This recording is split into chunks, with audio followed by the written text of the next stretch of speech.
እኔ የምለው ማለት ነው እኔ አሁን ይቅርታ መጠያየቃቸው መታረቃቸው ምናምን ደስ ብሎኛል። ግን ደግሞ ሄርሚላ እኔ አልፈልግም የእነሱን ይቅርታ።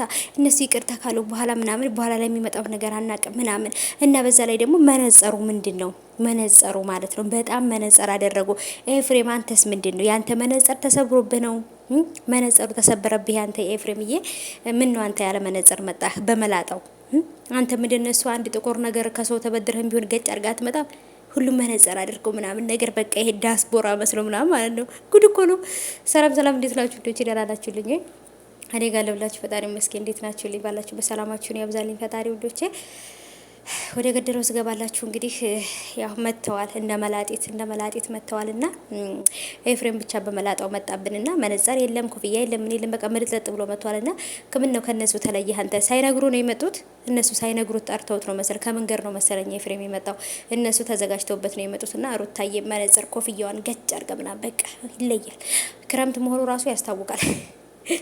የሀገራችን ክረምት በጣም ኃይለኛ እንደሆነና ከባድ ስራ እየሰራ እንደሆነ እናቀለና ብቻ መነጽር አድርገው ምናምን ነገር በቃ ይመጡትና ችግር የለም ይቅርታ መባባላችሁ እኮ ጥሩ ነው። ግን ከይቅርታው በኋላ ደግሞ ሌላ ነገር ለማድረግ እንዳታስቡ ነው። እኔ አሁን የፈራሁት ይሄን ብቻ ነው። አሁንም ይቅርታ አባባላቸው ይቅርታ መጠያየቃቸው እነዚህኞቹም ሄርሜላ ምናምን አልቀበልም ምናምን አለች አልፈልግም ምናምን አለችና ማንም አንቺን ይቅርታ አልጠየቀሽም ሲጀመር ቀንቅና ይሄ ምንድነው? ሳይጠሩት አቤት የሚል ሰው ሳይጠሩሽ አቤት አትበይ ሩታ። በቃ ሙሉ በአጠቃላይ ስለከሰስናችሁ ይቅርታ በቃ እናንተም ያው እንደዚህ ነገር ስላደረጋችሁ በጣም ደስ ብሎናል እናመሰግናለን ምናምን ነገር በቃ ነውና ጭራሽ ሩታዬ ደግሞ እጁን የያዘችበት ፓርት ላይማ ራሷን ልስት ምንም አልቀራትም ሄርሜላና።